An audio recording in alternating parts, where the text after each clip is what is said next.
بیٹی رحمت تو ہے ہی ہے اپنے گھر والوں کے لیے، مگر اس طرح کی خواتین اپنے گھر والوں کے لیے کیا، اپنے علاقہ اور امت کے لیے بھی رحمت بن جاتی ہیں، کہ جن کا اوڑھنا بچھونا قرآن و سنت، دین کی خدمت، بیٹیوں کی تربیت اور لوگوں کے گھروں کو بسانا ہو۔ نہ جانے کتنی بچیاں ان کی آغوش میں تربیت لے لے کر کے اچھے گھروں کو بسا رہی ہیں، اپنے گھروں میں آباد ہیں، خاندانوں کی دینی کفالت کر رہی ہیں اور ایک اعلیٰ اخلاق کے ساتھ اپنی کھانے کی زندگی گزار رہی ہیں۔ تو ایسی بہن یہ تو عظیم الشان بہن ہے جو ہزاروں گھروں کی آبادکاری کا ذریعہ ہے۔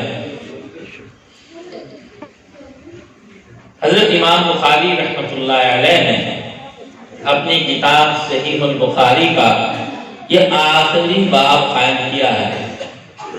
باب ہیڈ لائن کو کہتے ہیں کہ مرکزی مضمون اس باب کا کیا ہے، اس کے تحت ایک فیچر اور مضمون ہوتا ہے، لیکن امام بخاری رحمۃ اللہ علیہ مرکزی ہیڈ لائن کے بعد جو مافی ترجمہ اس فیچر مضمون جو لاتے ہیں وہ رسول اللہ صلی اللہ علیہ وسلم کی حدیث لاتے ہیں، اور یہ امام بخاری رحمۃ اللہ علیہ کا عظیم اور عجیب امتیاز ہے۔ تمام محدثین میں یہ بکثرت ایسا کرتے ہیں کہ ہیڈ لائن میں، مرکزی عنوان میں اپنی طرف سے کوئی عنوان لگانے کی بجائے اکثر و بیشتر اللہ جل شانہ کی کلام کی کوئی آیت منتخب کر کے لگا دیتے ہیں، یا رسول اللہ صلی اللہ علیہ وسلم کی مبارک احادیث میں سے کسی حدیث کو ترجمہ کی ہیڈ لائن، عنوان بنا لیتے ہیں، اور پھر اس سے اپنا مسئلہ بتاتے ہیں کہ میرا مقصد کیا ہے۔ تو یہاں امام بخاری رحمۃ اللہ علیہ کی جو ہیڈ لائن ہے، مرکزی عنوان ہے، ترجمہ ہے، وہ اللہ جل شانہ کے پاک کلام کا ایک حصہ ہے۔ چنانچہ امام بخاری رحمۃ اللہ علیہ نے عنوان قائم کیا، باب قول اللہ وَنَضَعُ الْمَوَازِينَ الْقِسْطَ لِيَوْمِ الْقِيَامَةِ۔ اللہ جل شانہ کا ارشاد ہے، ہم قیامت کے دن انصاف کے بہت سے ترازو قائم کریں گے۔ حضرت امام بخاری رحمۃ اللہ علیہ کا مقصد اصل میں اس ترجمہ، اس عنوان کو قائم کرنے سے کچھ مذاہب کی تردید کرنا ہے، ان مذاہب کی جن کے عقائد قرآن و سنت کے مطابق نہیں تھے، اور وہ اس وقت میں معتزلہ اور خوارج کہلاتے تھے۔ یہ آج کے دور میں ہم اگر اس کا ترجمہ کریں کہ وہ کچھ سائنسدان تھے اس دور میں جو سائنسی دماغ رکھتے تھے۔ مطلب یہ ہوتا تھا کہ کوئی قرآن و سنت کا حکم، اللہ کا کوئی ارشاد، نبی صلی اللہ علیہ وسلم کا کوئی عمل ارشاد ان کی سینس اور عقل کے ترازو پر اترتا تو اس کو مانتے، یعنی جس کو آج کل کی زبان میں کہتے ہیں جناب یہ لاجیکل کیا ہے جی، اس کی لاجک کیا ہے، دلیل کیا ہے، یہ کیوں ہم پر ایسا حکم آیا ہے، تو جو ان کی لاجک اور سینس میں آتا تو مانتے، جو نہ آتا نہ مانتے۔ ان کا اس نوعیت کے یعنی اس اصول کی بنیاد پر کہ جو بات عقل کو سمجھ آئے گی مانیں گے، جو عقل کی کسوٹی پر اللہ کا حکم یا پیغمبر کا کوئی ارشاد نہیں اترے گا نہیں مانیں گے۔ تو اس کا مطلب ہے وہ قدیم میں یہ فتنہ تھا جس کا نام معتزلہ تھا۔ آج کے دور میں بھی یہ فتنہ موجود ہے کہ بہت سارے لوگ ایسے ہیں جو قرآن کی بات کا انکار کر دیتے ہیں، سمجھ نہیں آ رہی، حدیث کی بات کا انکار کر دیتے ہیں، سمجھ نہیں آ رہی، تو اس وقت ان کو معتزلہ کہتے تھے۔ آج کل ان کے جدید ایڈیشن آئے ہوئے ہیں، کیا آپ ان کو جدیدیت کا فتنہ کا نام دے سکتے ہو، سائنسی فتنہ کا نام دے سکتے ہو، اور ان کو اس طرح کا کوئی اور جدید عنوان دے سکتے ہو۔ ان کے عقائد میں من جملہ عقائد میں ایک عقیدہ یہ تھا کہ وہ قبر کے عذاب جو منکر تھے، صریح اور صحیح احادیث میں آتا ہے کہ قبر کا عذاب ثابت ہے، قبر میں انسان جب جاتا ہے تو ایک قبر جنت کے باغوں میں سے ایک باغ بن جاتی ہے، یہ جہنم کے گڑھوں میں سے ایک گڑھا بن جاتی ہے۔ خود رسول اللہ صلی اللہ علیہ وسلم کا ارشاد ہے القبر روضۃ من ریاض الجنہ او حفرۃ من حفر النار۔ تو اس اعتبار سے وہ اس کے منکر تھے۔ چونکہ اب قبر کا عذاب سمجھ نہیں آتا نا، بہت ساری قبریں ہم کھولیں مردہ سیدھا رکھا ہے یا بالکل ہڈیاں ہیں، ہمیں تو نظر نہیں آ رہا، تو بات سمجھ نہیں آئی تو اس کا انکار کر دیا۔ جبکہ صورتحال یہ ہوتی ہے ہماری عقل کی انتہا جہاں ہوتی ہے وہاں سے وحی کی ابتدا ہوتی ہے۔ ہماری عقل وحی کے شریعت کے تابع ہے، شریعت ہماری عقل کے تابع نہیں ہے، اس لیے کہ ہماری عقلیں غلطی کیا کرتی ہیں، غلط ہو سکتی ہیں۔ دو عقل مندوں کی رائے آ رہی ہوتی ہے، ایک کی اور ہوتی ہے، ایک کی اور ہوتی ہے، ہم دونوں کو سمجھدار کہہ رہے ہوتے ہیں، بات ایک نہیں ہو رہی۔ یقیناً ایک معاملے میں دو عقل مندوں میں سے دونوں کی بات صحیح نہیں ہو سکتی، ایک کی صحیح ہو سکتی ہے۔ ایسے موقع پر آ کر کے وہی ہماری دستگیری کرتی ہے، ہماری رہنمائی کرتی ہے، فیصلہ دیتی ہے یہ صحیح ہے اور یہ غلط ہے۔ تو ہماری عقل شریعت کے تابع ہے، ہماری شریعت عقل کے تابع نہیں۔ ان کی عقل کو سمجھ نہیں آتا کہ بندے نے جھوٹ بولا ہے، کیسے تلے گا قیامت کے دن؟ نہیں تل سکتا۔ بندے نے زنا کیا ہے، ختم ہو گیا، زنا کیا ہے، تھوڑی دیر بعد ختم ہو گئی، کیسے تلے گا قیامت کے دن؟ نہیں آئی بات سمجھ۔ کسی کے ساتھ بد نظری کی ہے، کسی کے ساتھ بد کلامی کی ہے، بد اخلاقی کی ہے، بولا ختم ہو گئی، بات ہوا میں چلی گئی، کیسے تلے گا؟ نہیں تلے گا۔ اب ہمیں تول کا کیا انکار کیا؟ قرآن کریم کی بہت ساری آیات اور احادیث کا انکار کر دیا، اس لیے کہ اللہ قرآن میں فرماتے ہیں وَنَضَعُ الْمَوَازِينَ الْقِسْطَ لِيَوْمِ الْقِيَامَةِ، ہم قیامت کے دن بہت سے ترازو قائم کریں گے۔ ایک قرآن کریم کی ایک آیت میں آتا ہے فَلَا نُقِيمُ لَهُمْ يَوْمَ الْقِيَامَةِ وَزْنًا، ان کافروں کے لیے وہ ہم کوئی وزن اور ترازو قائم ہی نہیں کریں گے۔ لکھا ہے کہ کافروں کا میزان نہیں ہوگا، ترازو نہیں ہوگا، کفر ہے ان کی کوئی نیکی کفر کے ساتھ معتبر ہی نہیں، لو سیدھا جہنم میں پھینکو۔ اور جو مومنین اطاعت گزار فرما بردار اللہ والے جن کا لمحہ لمحہ اللہ کی اطاعت میں گزرا ہوا ہوگا، ان کے لیے بھی ترازو قائم نہیں ہوگا، گناہ ہی نہیں، نیکی گناہ ہو تو تلے، جب ہیں ہی سب کی نیکیاں تو سیدھے جنت پہ جائیں گے۔ چنانچہ ایک حدیث میں آتا ہے رسول اللہ صلی اللہ علیہ وسلم نے فرمایا يدخل الجنة من امتی 70,000 بغیر حساب ولا کتاب او کما قال، میری امت کے 70,000 لوگ بغیر حساب کتاب کے جنت میں داخل ہو جائیں گے۔ ایک صحابی بیٹھے تھے عکاشہ رضی اللہ تعالی عنہ، عرض کہ یا رسول اللہ دعا کر دیجیے اللہ مجھے بھی ان میں سے کر دے۔ آپ نے ان کے لیے دعا کر دی کہ آپ بھی بغیر حساب کتاب کے جنت میں۔ عشرہ مبشرہ ہیں، بہت سارے صحابہ کو بھی اس طرح کے فضائل ہیں، بہت سارے انعامات نبی علیہ السلام نے سنائے، تو ان کا بھی حساب کتاب نہیں ہوگا۔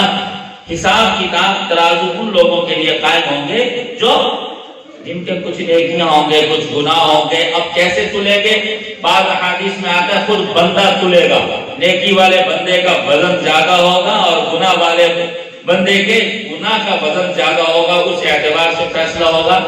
بعض محققین فرماتے ہیں کہ ان اعمال کو شکلیں دی جائیں گی، نماز کو خوبصورت شکل ملے گی، جھوٹ کو بری شکل ملے گی، زکات اور صدقے کو اچھی شکل ملے گی، گلہ حسد کینہ بغض عداوت دشمنیاں لڑائیاں فساد ان کو بری شکلیں ملیں گی، ان شکلوں کو تولا جائے گا۔ خیر جس اعتبار سے بھی تولا جائے، اہل سنت والجماعت کا، مسلمانوں کا قرآن و حدیث کے مطابق یہ عقیدہ اور نظریہ ہے کہ قیامت کے دن اعمال کا وزن ہوگا۔ امام بخاری رحمۃ اللہ علیہ در حقیقت ان کی یہ تردید فرما رہے ہیں قرآن آیت سے، دیکھو تم غلط کہتے ہو، اللہ فرماتے ہیں ہم ترازو قائم کریں گے، تم اس کا انکار کرتے ہو۔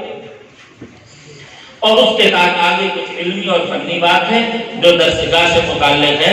البتہ حضرت امام بخاری رحمۃ اللہ علیہ نے جو حدیث پاک نقل فرمائی ہے، حدیث پاک نقل فرمائی ہے سیدنا ابو ہریرہ رضی اللہ تعالی عنہ سے حدیث ہے۔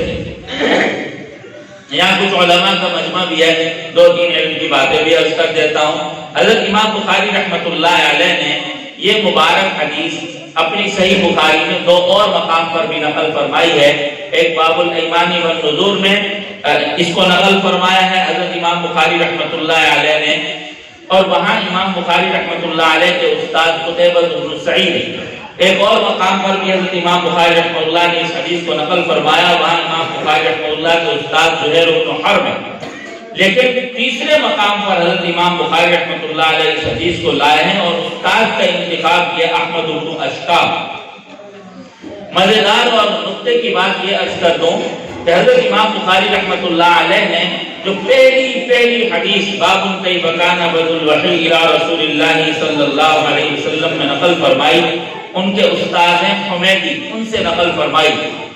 نقطے کی بات محدثین یہ فرماتے ہیں، حمیدی امام بخاری رحمۃ اللہ علیہ کے استاد ہیں، مکہ مکرمہ کے رہنے والے ہیں، اور احمد بن اشکاب امام بخاری رحمۃ اللہ علیہ کے استاد ہیں جو مدینہ منورہ میں رہنے والے ہیں. تو امام بخاری رحمۃ اللہ علیہ پیغام یہ دینا چاہ رہے ہیں، ارے وحی کا آغاز مکہ مکرمہ سے ہوا تھا، مدینہ منورہ میں ختم ہو گیا تھا. اس لیے اپنی کتاب کی پہلی حدیث اپنے مکی استاد سے نقل فرمائی اور اس کتاب کی آخری حدیث مدنی استاد سے نقل فرمائی. سارے کہہ دو سبحان اللہ. ایک اور شاندار بات بھی جو علمی ہے وہ عرض کر دوں. اس کتاب اس مبارک حدیث کے جو راوی ہیں سیدنا ابو ہریرہ رضی اللہ تعالی عنہ ہیں. یہ ایسے صحابی ہیں 5374 احادیث کے راوی ہیں.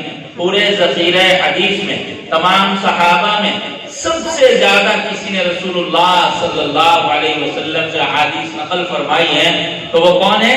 سیدنا ابو ہریرہ رضی اللہ تعالی عنہ. سارے کہہ دو رضی اللہ تعالی عنہ. ان سے روایت ہے، فرماتے ہیں رسول اللہ صلی اللہ علیہ وسلم نے فرمایا، کلمتان حبیبتان الی الرحمن، 2 کلمے ہیں رحمان کو بہت پسند ہیں. 2 کلمے ہیں رحمان کو بہت پسند ہیں. خفیفتان علی اللسان، زبان پر بہت ہلکے ہیں، زبان پر بہت ہلکے ہیں. ثقیلتان فی المیزان، ترازو میں بہت وزنی ہیں. کیا پتہ چلا کہ ان کلموں کا بھی وزن ہوگا، ان کلموں کا بھی وزن ہوگا. ما یلفظ من قول الا لدیہ رقیب عتید. اللہ فرماتے ہیں کوئی بندہ کوئی لفظ نہیں بولتا کہ پھینکتا کہ نگران بیٹھا اس کو محفوظ کر رہا ہوتا ہے. کرامن کاتبین محفوظ کر رہے ہیں. ایک ایک ہماری نقل و حرکت ریکارڈ میں آ رہی ہے. سمجھ نہیں آتی تھی بات. بہت ساری میں عرض کیا کرتا ہوں، آیات اور احادیث آج سے 50 سال پہلے سمجھنا مشکل تھا. لوگ اپنی ایمانی قوت سے مان جاتے تھے، لیکن اب تو جدید ٹیکنالوجی نے ان کو سمجھنا اور ان پر ایمان لانا آسان کر دیا ہے.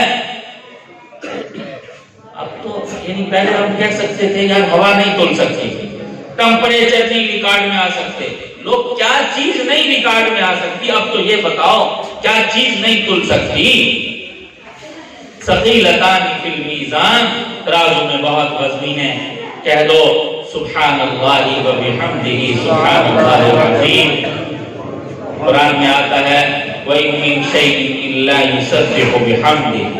کوئی چیز نہیں اللہ کی مخلوقات میں مگر اللہ کی تعریفوں کی باقی بیان کرتی ہیں. لکھا ہے اللہ کی تمام مخلوقات کو، جو عجم مخلوقات ہیں، گونگی مخلوقات ہیں، غیر ذوی عقول مخلوقات ہیں، غیر عقل مند مخلوقات ہیں، ان کو رزق ملتا ہی اللہ کی تسبیح اور پاکی بیان کرنے سے. کہ علماء نے لکھا ہے کہ جو بندہ صبح شام سبحان اللہ و بحمدہ سبحان اللہ العظیم کی ایک تسبیح پڑھے اس کو 2 فائدے ملتے ہیں. ایک فائدہ تو یہ ملتا ہے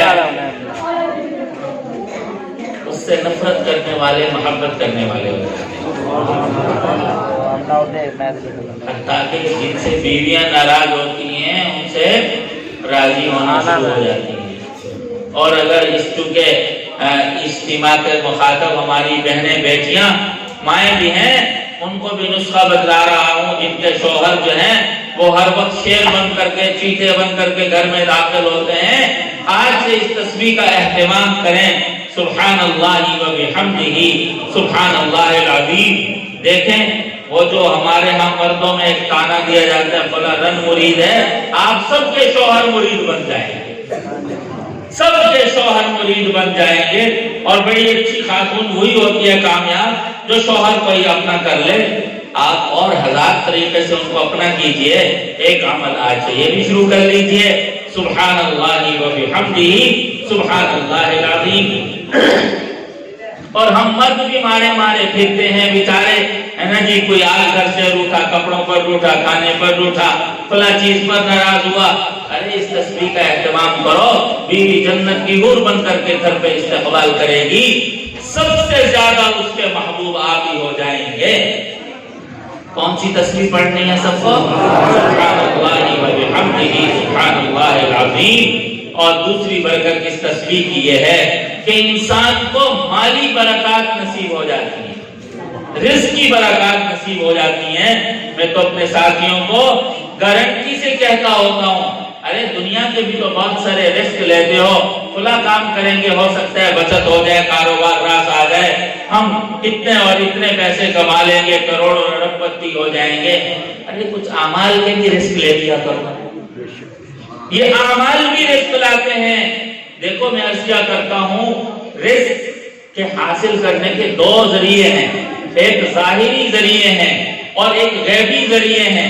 ظاہری ذریعہ ہمارے دکان ہے، ہماری ملازمت ہے، کاشتکاری ہے، ہمارے اور بہت سارے کاروبار ہیں، یہ ظاہری ذریعے ہیں۔ جو لوگ ظاہری ذریعوں کو اپناتے ہیں، میں عرض کیا کرتا ہوں غیبی ذریعوں کو بھی اپنا لیں، پتہ ہے کیا فائدہ ہوگا؟ کل آپ دکان نہ کھولیں، دکان کی سیل ہوگی، بتائیے نفع آئے گا؟ کچھ لاؤ گے؟ کوئی کاشتکاری اس سال کھیتی کچھ کاشت نہ کریں، بتاؤ کچھ بھی نہ بوئیں، غلہ آ جائے گا؟ بالکل نہیں آئے گا، بالکل غلہ نہیں آئے گا، کوئی آمدنی نہیں ہوگی۔ ظاہری سبب تھا نا، آپ نے روکا، رک گیا، کل آپ دہاڑی مزدوری پہ نہ جائیں، نہیں ملے گی سیلری، مہینہ آپ ڈیوٹی پر نہ جائیں، تنخواہ نہیں ملے گی۔ رزق کے اسباب غیبیہ کی برکت یہ ہوتی ہے کہ کبھی چھوٹ بھی گیا تو اللہ جو رزق کا نالا بنا دیتے ہیں وہ رکتا نہیں، بلکہ میں تو یہ بھی عرض کیا کرتا ہوں احباب کو، ارے دوستو اللہ سے غیبی اسباب کے ذریعے، غیبی اعمال کے ذریعے اپنے اوپر رزق کا دروازہ کھلوا لو، خدا کی قسم خدا نسلوں پر بھی بند نہیں کریں گے۔ اللہ جن پر رزق کے غیبی اسباب کے دروازے کھولتے ہیں پھر ان کی اولادوں پر بھی بند نہیں کرتے۔ یہ نہیں کہ بابا مرا، ان کو کاروبار آتا تھا، مر گیا، رزق بند ہو گیا، اولاد رزق کی مشکلات کا شکار ہو گئی، ایسا نہیں۔ تو کون کون صبح شام سبحان اللہ و بحمدہ سبحان اللہ العظیم کی تسبیح پڑھیں گے؟ بتاؤ کتنے منٹ لگیں گے؟ بتاؤ تو صحیح۔ 2 سے 2.5 منٹ لگتے ہیں، 2 سے 2.5 منٹ۔ پھر جو خلوت میں پڑھے گا، توجہ سے پڑھے گا، جتنے دھیان سے پڑھے گا، اس کو اتنی ہی زیادہ برکات آئیں گی۔ محدثین کہتے ہیں سبحان اللہ و بحمدہ میں اللہ کی صفات جمالیہ کا بیان ہے، سبحان اللہ العظیم میں اللہ کی صفات جلالیہ کا بیان ہے۔ جب انسان سبحان اللہ و بحمدہ سبحان اللہ العظیم سے تسبیح کر لیتا ہے تو اس کا مطلب ہے اس نے اللہ کی صفات جمالیہ کی بھی تسبیح کر لی، اللہ کی صفات جلالیہ کی بھی تسبیح کر لی، گویا کہ اس نے ایک بات کمال تسبیح کر لی۔ سب اہتمام کریں گے کہ نہیں کریں گے؟ ایک بات اور عرض کروں گا، بات ختم کروں گا۔ ہمارے حضرت امام بخاری رحمۃ اللہ علیہ ان آخری ابواب میں فی الحقیقت تردید فرما رہے ہیں مذاہب باطلہ کی، ان فتنوں کی جو انسان کے لیے ایمان کش فتنے ہیں، جو انسان کے ایمان کو برباد کرنے والے فتنے ہیں، انسان کے اعمال کو برباد کرنے والے فتنے ہیں۔ گویا فتنوں کی تردید پر حضرت امام بخاری رحمۃ اللہ علیہ نے یہ باب قائم فرمایا ہے اور طویل سے یہ ابواب قائم کرتے چلے آ رہے ہیں۔ اس وقت مجھے ایک حدیث یاد آ رہی ہے جو فتنوں سے متعلق ہے، جی چاہ رہا ہے کہ اس مجلس کی مناسبت سے عرض کر دوں۔ ایک حدیث میں آتا ہے رسول اللہ صلی اللہ علیہ وسلم نے فرمایا ما ترکت فتنة اضر من فتنة النساء، میں نے عورتوں سے زیادہ نقصان دہ فتنہ اپنی امت میں نہیں چھوڑا۔ فتنہ کا لفظ جب ہم بولتے ہیں عام طور پر پہل ہمارا ذہن چلا جاتا ہے اس بات کی طرف برائی کی طرف، شر کی طرف، کسی غلط کی طرف۔ یاد رکھیے لفظ فتنہ آزمائش کے معنی میں ہے۔ قرآن کریم میں اولاد کو فتنہ کہا گیا، مال کو فتنہ کہا گیا، اور وہیں اولاد کو اچھی چیز بھی کہا گیا۔ باقیات صالحات میں اولاد کو شمار کیا گیا، مال کو خیر بھی کہا گیا۔ ہر مال فتنہ نہیں ہے، مال جو جائز طریقے سے آئے، انسان اس کے جائز حقوق ادا کرے اور حلال طریقے سے لائے، حلال طریقے سے استعمال کرے، وہ مال تو خیر ہی خیر۔ وہ مال فتنہ ہے جو ناجائز طریقے سے آئے، ناجائز طریقے سے خرچ ہو، یا جائز طریقے سے آئے ناجائز طریقے سے خرچ ہو، وہ مال فتنہ ہے۔ عورتوں کو جو فتنہ کہا گیا وہ اس اعتبار سے فتنہ کہا گیا، وہ عورتیں فتنہ ہیں جنہوں نے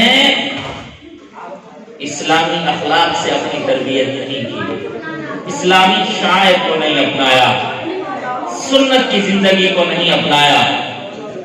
یہ بچے اگر تھوڑی دیر خاموش ہو کر بیٹھ جائیں، بچوں تھوڑی دیر آپ بیٹھ جاؤ، کھانے کا نظم تھوڑی دیر روک لو۔ حدیث پاک کے سبق کا ادب یہ ہے کہ تھوڑی دیر ہم خاموش ہو کر کے بات سن لیں۔ سارے ساتھی خاموش ہو کر تھوڑی دیر میں ہم بات ختم کر رہے ہیں۔ اللہ آپ کو بہت جزائے خیر دیں، اس پر اللہ کی رحمتیں برسیں گی۔ حدیث پاک کے ادب سے اللہ بہت خوش ہوتے ہیں، بلکہ ایک بزرگ کہا کرتے تھے اللہ اپنا کلام سن کر اتنے خوش نہیں ہوتے جتنا اپنے حبیب کا کلام سن کر خوش ہوتے ہیں۔ اس لیے کہ اللہ کا کلام تو اپنا کلام ہے نا، تو بتاؤ بندہ اپنی باتیں کرنے سے خوش ہوتا ہے، اپنے بچوں کی باتیں سننے سے خوش ہوتا ہے؟ اپنے بچوں کی بات تو اللہ کے تو ازلی ابدی ایک ہی حبیب ہیں، ان کی بات پر بات ہو رہی ہے نا، اللہ بہت خوش ہوں گے آپ جب ادب سے بیٹھیں گے۔ تو فتنے کی بات سمجھا رہا تھا۔ عورت کو فتنہ کہا گیا کہ عورت آزمائش کے اعتبار سے ہر چیز سے زیادہ خطرناک ہے۔ عورت بن جائے اپنے آپ کو اسلامی دینی نبوی سیرت کے اخلاق میں اپنے آپ کو ڈھال دے، قرآن و سنت کے رنگ میں اپنے آپ کو ڈھال لے، حیا لائے، اخلاق لائے، اقدار لائے، نماز لائے، قرآن لائے، شریعت کے احکام اپنی زندگی میں لائے، پردہ لائے، سر جھکانا لائے، بات میں ادب لائے، تو پھر وہ بیٹی تو کہاں وہ فتنہ ہے؟ وہ بیٹی تو فتنہ نہیں ہے۔ رسول اللہ صلی اللہ علیہ وسلم نے فرمایا الدنیا کلھا متاع وخیر متاع الدنیا المرأة الصالحہ، ساری دنیا نفع کی چیز ہے، ساری دنیا نفع کی چیز ہے، سب سے بہترین نفع کی چیز تو پھر عورت ہے۔ خیر متاع الدنیا المرأة الصالحہ، پھر تو اس عورت کے لیے سرور کائنات صلی اللہ علیہ وسلم نے فرمایا، یعنی مردوں کی اچھائی کا معیار یہ قرار دیا، فرمایا خیارکم خیارکم لنسائہم وانا خیارکم لأہلی، تم مردوں میں سے بہترین وہ مرد ہیں جو اپنی عورتوں اپنی بیویوں کے ساتھ اچھا سلوک کرنے والے ہوں، اور فرمایا انا خیارکم لأہلی، میں تم سب میں اپنے گھر والوں کے ساتھ اچھا سلوک کرنے والا ہوں۔ جب عورت اپنے آپ کو اس منہج پر اتار لے، آج ہی میں حجۃ الوداع کی حدیث پڑھا کے آیا ہوں، رسول اللہ صلی اللہ علیہ وسلم نے حجۃ الوداع کے موقع پر اپنے خاص خطبے میں جب 1.25 صحابہ کا اجتماع تھا، یہ سارے صحابہ کو، قیامت تک آنے والے مسلمانوں کو، اپنی امت کو یہ نصیحت فرمائی تھی، واتقوا اللہ فی النساء استوصوا فی النساء خیرا، عورتوں سے متعلق میری خیر کی نصیحت قبول کر لو۔ عورت سبحان اللہ، اس کا اتنا بلند مقام ہے، خدا کی قسم امت کو انبیاء اسی عورت کی گود نے دیے، امت کو صحابہ اسی عورت کی گود نے دیے، امت کو تابعین اسی پاک عورت کی گود نے دیے، امت کو محدثین، فقہاء، اولیاء، صوفیاء اس ماں اور صالح ماں کی گود نے دیے۔ امام غزالی رحمت اللہ علیہ ایک مرتبہ ہے، ماں کو کہا امی جان 100 نفل پڑھ کے آیا ہوں، ماں بولی بیٹا مت اتراؤ 100 نفل پڑھ، ہم نے تمہیں کبھی بے وضو دودھ بھی پلایا تھا۔ زمانہ وہ مائیں ڈھونڈ رہا ہے، زمانہ ان ماؤں کی گود کو ڈھونڈ رہا ہے جس گود میں زبان سے قرآن چل رہا ہوتا تھا اور سینے سے دودھ منتقل ہو رہا ہوتا تھا۔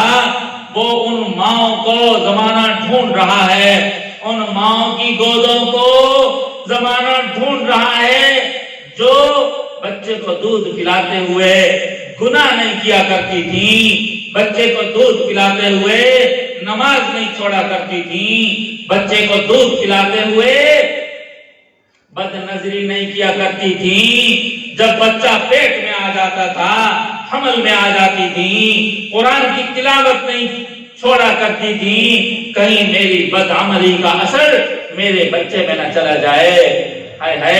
میں اپنے ماؤں کو بڑی درد سے کہا کرتا ہوں، ان بڑی ماؤں کو درد سے کہا کرتا ہوں، جب ان کی بیٹی یا بہو بچے کو دودھ پلا رہی ہوتی ہے، ماں کہتی ہے بیٹا ٹھنڈے پانی میں ہاتھ نہ ڈالنا، بچے کو نمونیا ہو جائے گا، باقی چیز نہ کھانا، بچے کا پیٹ خراب ہو جائے گا، بڑا گوشت نہ کھانا، تیرے بچے کو فلاں تکلیف ہو جائے گی۔ ماں بھی کہتی ہے آج میں نے فلاں چیز کھائی تھی، دیکھو بچے کو زکام ہو رہا ہے۔ میں عرض کیا کرتا ہوں، ماں کی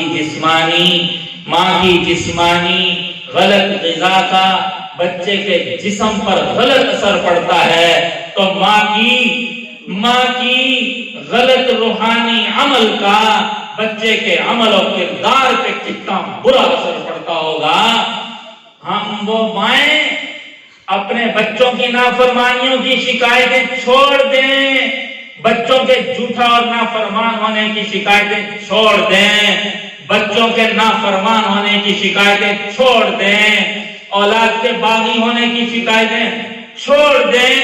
جن ماں نے اپنے بچوں کو دودھ پلاتے ہوئے گناہوں سے پرہیز نہیں کی تھی، نمازوں کا اہتمام نہیں کیا تھا، وہ اپنے بچوں پر شکوہ نہ کریں، وہ اپنے آپ کو کوسیں۔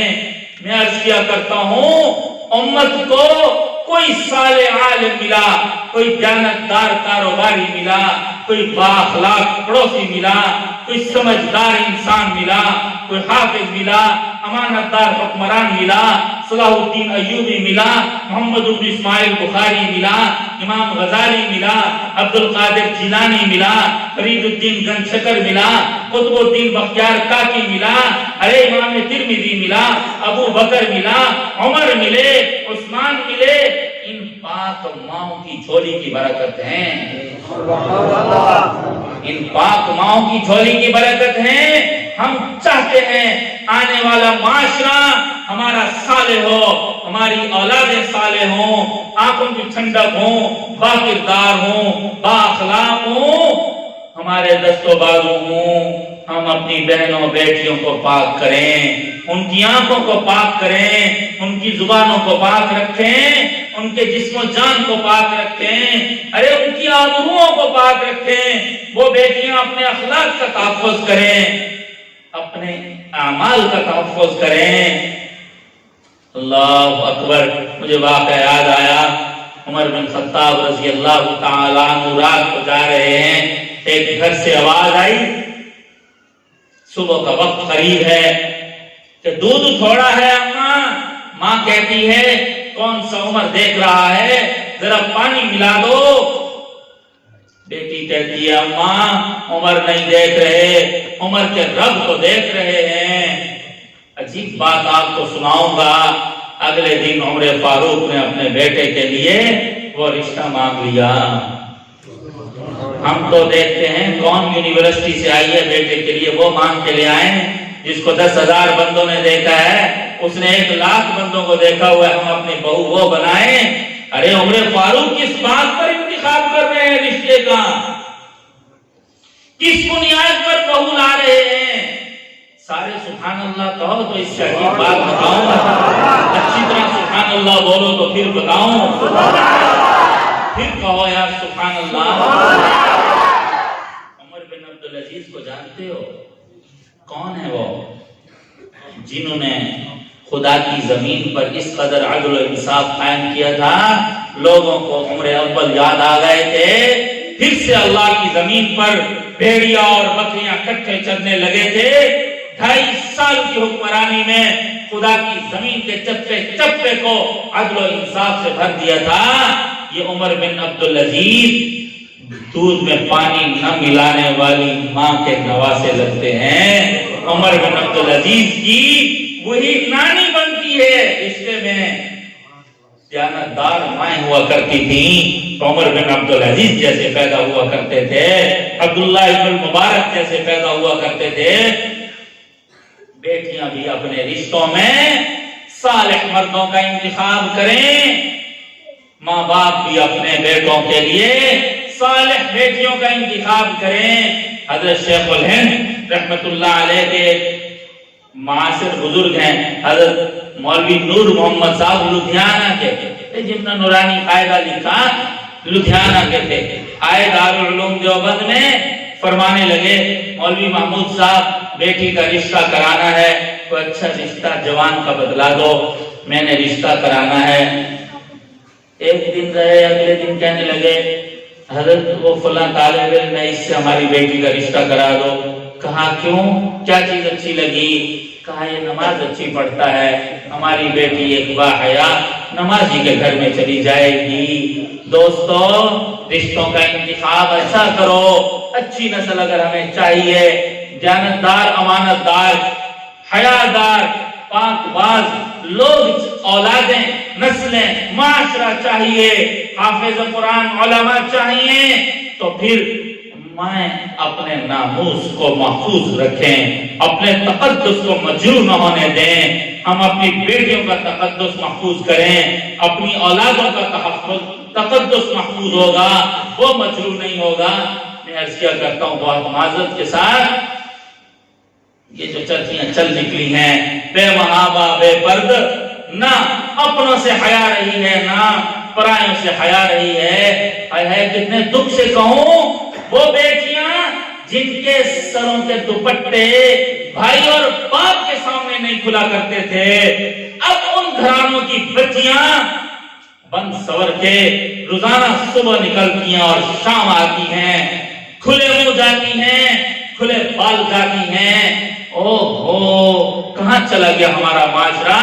ارے ہم نے تو دین چھوڑا تھا، ہم تو اپنی خاندانی اقدار اور روایات سے بھی نکل گئے۔ تعلیم کے نام پر کیا تہذیب آئی کہ ہمارے اقدار و اخلاقیات کے جنازے نکل گئے۔ اللہ تعالی ہم سب کو اس منہج پر بھی اپنا قبلہ درست کرنے کی توفیق عطا فرمائیں۔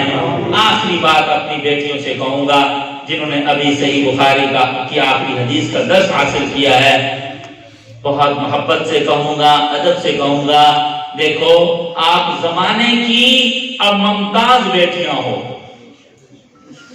حضرت صاحب پچھلے دنوں ندوۃ العلماء لکھنؤ کے ایک فاضل نے کام کیا ہے، کیا کمال کام کیا، 10,000 ان عورتوں کے احوال مرتب کیے ہیں جو محدثات تھیں، علم حدیث میں کمال رکھنے والی خواتین تھیں، 10,000۔ سبحان اللہ۔ اور یعنی ہمارے علم حدیث جو ہم تک پہنچا ہے، ہم تک پہنچنے میں بے شمار مرد ہیں اور ان میں ہزاروں عورتیں ہیں۔ رسول اللہ صلی اللہ علیہ وسلم کی صحابیات ہیں، آپ کی ازواج مطہرات ہیں، آپ کے خاندان کی خواتین ہیں، ان صحابیات کی شاگرد تابعیات ہیں۔ صحابہ نے کئی صحابیات سے علم پڑھا، تابعین تبع تابعین نے بہت سارے تابعیات اور صحابیات سے علم پڑھا۔ یوں ہمارے سلسلے میں جہاں اولیاء، جہاں فقہاء، جہاں محدثین، مردوں کی ایک لائن نظر آتی ہے، خواتین کی بھی ایک لائن ہے۔ تو میں ان بیٹیوں سے عرض کروں گا، اب آپ کے طور طریقے زندگی کے نشیب و فراز عام خاندان کی لڑکیوں کی طرح نہیں ہونے چاہیے۔ پتہ چلنا چاہیے کہ جامعہ فاطمہ الزہرا کی بیٹی نہیں، یہ فاطمہ کی بیٹی ہے۔ پتہ چلنا چاہیے کہ ان کو قرآن و حدیث اور فقہ اور سنت کے علوم معلوم ہیں۔ یہ نہ ہو کہ کسی کالجیٹ اور یونیورسٹی کی جو زندگی ہے، اس کی زندگی کے جو نشیب و فراز ہیں، فیشنیبل ہے، بال کٹے ہوئے ہیں، بے محابہ بے پرد ہے، زبان دراز ہے، یہ زندگی کم از کم کسی فاضلہ کی، جامع فاطمہ الزہرا کی بیٹی کی، ارے فاطمہ کی بیٹی کی کم از کم یہ زندگی نہیں ہونی چاہیے۔ اب آپ عام عورتوں کی طرح نہیں ہو، عام بیٹیوں کی طرح نہیں ہو کہ آپ بھی اس طرح والد کے سامنے بھی بولیں، کل کو اپنے گھروں میں جائیں شوہر کے سامنے بھی بولیں، ساس اور نند کو بھی مزہ چکھا کے رکھ دیں۔ ارے نہیں، اب آپ کی زندگی پر کوئی حرف جامعہ فاطمہ الزہرا پر حرف ہے، مفتی مجیب الرحمان صاحب پر حرف ہے، اس جامعہ کی معلمات پر حرف ہے۔ ارے کیا بتاؤں، فاطمہ کے نانا کی زندگی پر حرف ہے، فاطمہ کے نانا کے علوم پر حرف ہے، دین پر حرف ہے، اسلام پر حرف ہے۔ بس یہ آخری بات ہے، ان علوم کی لاج رکھنا، اپنے اساتذہ کی لاج رکھنا، قرآن و سنت کی تعلیمات کی لاج رکھنا۔ اب آپ کے ذمے صرف والدین کا تقدس نہیں، اپنے اساتذہ کا بھی تقدس ہے۔ آپ کے ذمے اپنے مادر علمی جامعہ فاطمہ الزہرا کا بھی تقدس ہے۔ اب آپ کے ذمے قرآن کا بھی تحفظ ہے، حدیث کا بھی تحفظ ہے، دینی علوم کا بھی تحفظ ہے۔ آپ کو دیکھ کر لوگ کہیں گے اچھا صحابیات کی زندگی ایسے ہوتی ہوگی، نماز یوں پڑھتی ہوں گی، ان کے اخلاق یوں ہوتے ہوں گے، ان کے گھر کے نشیب و فراز یوں ہوتے ہوں گے، وہ بچوں کی تربیت یوں کرتی ہوں گی۔ بس یہ بولنے سے نہیں، بولنا آ جاتا ہے، جو پڑھ جاتے ہیں ان کو بولنا آ جاتا ہے، طلبہ پڑھ جائیں ان کو بھی بولنا آ جاتا ہے، طالبات پڑھ جائیں ان کو بولنا آ جاتا ہے۔ یاد رکھیے، اسلام بولنے سے زیادہ کچھ کرنے سے اور کر کر پیش کرنے سے زیادہ پھیلا ہے۔